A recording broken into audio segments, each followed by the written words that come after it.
turaba ibintu iyo ubaye umurongozi utegereza kumviriza abene igihugu ni igiki bipfuza abo bakorera kugira ngo barongore neza. Nawe yaragiye arababaza ati no bakorera iki? Bacavuga bati dukure ku mutwaro so yadushizeko, udukure ko mutwaro uremereye so yadushizeko, kuko hariho abo yazigiye ku bikorwa biremereye gusa. Hanyuma agiye kubaza abakurambere baramubwira bati nivyo bakure ko mutwaro. Umuhungu wa Salomo Rehobowamu aho kubakura ko kwemereza abakurambere bavuze acaza kubaza urunganwe rwiwe.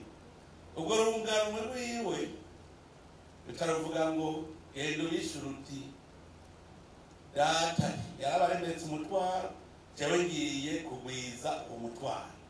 Uti data arabakubita ikimoko, jewe ngiye kubakubita ikimoko kiri kwa magera. Ati iyo mpanuro ndayumvise. Acaragenda abwira bene igihugu ati data yarabaremetse umutwaro, ubu rero uwo mutwaro ngiye kuwugira munini ahubwo.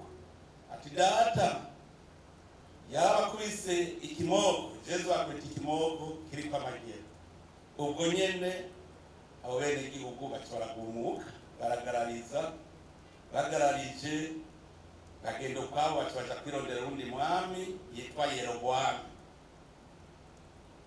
baramwimikira. Murumva amacakubiri ingenazi. Uburongozi bubi nibwo butera amacakubiri.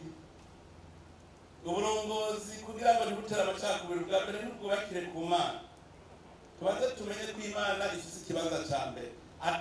Jewe sije n'umukuru w'igihugu wanyu, je sindi umwami wanyu.